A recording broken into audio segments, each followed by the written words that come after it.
আসসালামু আলাইকুম। আমি ডাক্তার মোহাম্মদ শামীম হোসেন। আমি এই গ্রামেরই সন্তান। আব্বা যখন মারা যায় তখন আমার বয়স ছিল মাত্র 4 বছর। আমাদের তেমন কোনো সাপোর্টই ছিল না। মা একটা মুদি দোকান চালিয়ে বাড়িতে মুদি দোকান চালিয়ে আমাদের 3 ভাই বোনকে বড় করেছে। আমাদের আসলে আমরা যে পড়াশোনা করব এরকম চিন্তাভাবনাই তখন আমাদের ছিল না। কিন্তু আমার মা সবসময় একটা কথাই বলতো যে আমাদের এই অবস্থা পরিবর্তন করতে হবে। এজন্য আমি পড়াশুনো করেছি, স্কুলে গেছি এবং আমার মনের ভিতর তীব্র ইচ্ছা ছিল যে আমার মায়ের এই কষ্ট আমি দূর করব। আমার মা প্রতিদিন বাজারে যেত। আমাদের এখান থেকে 2 কিলোমিটার দূরের রাস্তা হেঁটে বাজারে গিয়ে মালামাল কিনে এনে দোকানদারি করত। সেই কষ্ট আমরা দেখেছি। ফলে আমি সবসময় চাইতাম যে আমার মায়ের এই কষ্ট আমি দূর করব। এই জন্য আমি সবসময় আল্লাহর কাছে দোয়া করতাম। আর আমার এই সফলতার পিছনে আমার মাই সবথেকে বড় আমার অনুপ্রেরণা দিয়েছে। আমার মা সবসময় আমাকে উৎসাহ দিয়েছে। একই সঙ্গে আমি আমার গ্রামবাসীর কাছে আমি কৃতজ্ঞ। গ্রামের সবাই আমাকে ভালোবাসে, গ্রামের সবাই আমাকে উৎসাহ দিয়েছে এবং আমার স্কুল কলেজের সকল স্যার ম্যাডামের কাছে আমি চিরঋণী। তারা সবসময় আমাকে অনেক বেশি উৎসাহ দিয়েছে এবং যত প্রকার সহায়তা করা সম্ভব সকল প্রকার সহায়তা তারা আমাকে প্রদান করেছে। আমার স্কুল কলেজের সকল স্যার ম্যাডাম আমাকে অনেক পছন্দ করত। বিশেষভাবে আমার স্কুলের সাহিদা ম্যাডামের কথা বিশেষভাবে আমি উল্লেখ করতে চাই। তিনি আমাকে নিজের সন্তানের মতো করে আমাকে সকল রকম সহায়তা প্রদান করেছে। আমার ডাক্তার হওয়ার পিছনে তার অবদান অনেক বেশি। সরকারি মেডিকেলে প্রাইভেট মেডিকেলের মতো অত খরচ হয় না। প্রথমে একটু ভর্তি খরচ এবং প্রতি বছর শেষে কিছু বই কেনা, প্রফের সময় 10,000 মতো টাকা লাগে, আর থাকা খাওয়া খরচ এটাই লাগে। আমি মূলত প্রথম দিকে আমার স্যার ম্যাডামরা আমাকে কয়েক মাস সাহায্য করেছিল। তারপর থেকে আমি নিজেই টিউশনি করে আমার সমস্ত খরচ আমি বহন করেছি। আন্টি, আপনার সেই কষ্টের দিনগুলো যদি একটু আমাদের সাথে শেয়ার করতেন। আপনার চাচা থাকতে বাবা আমার কোনোদিন ঘরের বাইরে হতে দেয়নি। উনি হঠাৎ করে যখন মারা গেছে তখন আমি মনে করি কি করে আল্লাহ, আর এই জায়গায় দেওয়ার নেই, ননদ নেই, আমার কোনো ভাসুর নেই, কেউ নেই, আমি একা আর আমার 3টে বাচ্চা।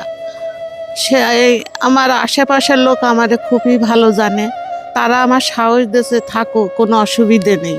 আমি সেই মুদি দোকান, আমার বাড়িওয়ালা যে মুদি দোকান চালাতো, সেটার পরে আমি নির্ভর করে আমার সন্তানদের আমি লালন পালন করেছি। আর ওই উপর আল্লাহরে ডাকিছি যে আল্লাহ, তুমি আমার এদের মানুষের মতন মানুষ করো। আমি যখন ভালো চিকিৎসা পাইনি, আমার বাচ্চার কোলে করে নিয়ে যখন মারা গেছে, আমি বললাম আল্লাহ, তুমি যদি আমার এই বাচ্চার কোনোদিন ডাক্তার বানাও তো আমি গরিব দুঃখীর সাথে আমার বাচ্চা সেবা করবে। আল্লাহ মনে হয় আমার সেই ডাকটাই শুনেছে। আমার ছেলে অনায়াসে আল্লাহ ডাক্তার বানাইছে। আমার আশেপাশের লোকও ভালোবাসে, আমার বাচ্চা স্যার ম্যাডামরাও ভালোবাসে, আমার বাচ্চার সবাই ভালোবাসে। স্যারেরা বলে ছাত্র অনেক দেখেছি জীবনে, এরকম ছাত্র দেখিনি, পাইনি। আমরাও তোমার মতো ভালো হতে পারিনি যে কোনোদিন 1.5 ঘন্টার বেশি তোমার পরীক্ষায় লেখা লাগে না। আপনার এখানে বিদ্যুৎ ছিল নাকি সেই হেরিকেনের আলোতেই পড়তো? নম্বর আলোয় পড়তো, হেরিকেন আমার ছিল না, ওই নম্বর আলোয় সে পড়েছে।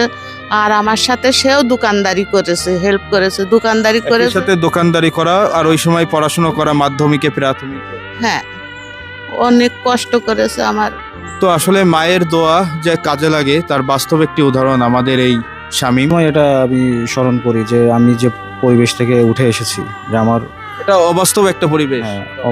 আমার বাড়ির আশপাশের অন্যদের যে অবস্থা, এটা সম্পূর্ণ আল্লাহর রহমত আমি মনে করি। এজন্য আমি যারা স্টুডেন্ট আছে সবাইকে বলবো যে মাদক থেকে দূরে থাকতে হবে, মা বাবার কথা শুনতে হবে, শিক্ষকদের কথা শুনতে হবে, নিয়মিত পড়াশোনা করতে হবে এবং মা বাবার কষ্ট দূর করার জন্য যা যা করা দরকার সেগুলো করতে হবে। যখন MBBS পাশ হয়েছে তখন বললো, মা এখন তো আর BCS না হলেই আমার চাকরি হবে না, সরকারি চাকরি। তখন থেকে আল্লাহর কাছে অনেক ডাকাডাকি করেছি, আল্লাহ তুমি আমার ছেলের এক চান্সে BCS দিয়ে দিও। BCS পরীক্ষায় পাশ করলে আমার ছেলে সরকারি চাকরি পাবে। আমাদের টাকা পয়সা নেই তেমন যেটা ভালো চাকরি হবে। তা আল্লাহ সে ডাকও শুনেছে। আল্লাহ BCS একেবারে প্রথম বছরেই দিয়ে দিয়েছে আমার ছেলে। ডাক্তার শামীমের জন্য দোয়া করবেন।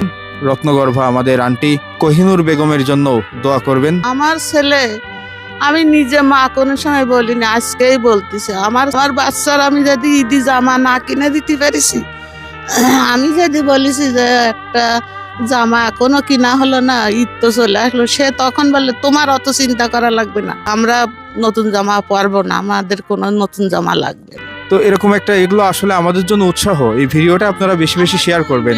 নেটে কানেকশন আছেন আমার সাথে বা আপনাদের পরিচিত, অবশ্যই কমেন্টস করবেন, ভিডিওটি বেশি বেশি শেয়ার করবেন, আর নেক্সট ভিডিও দেখার আমন্ত্রণ রইল। ধন্যবাদ সবাইকে।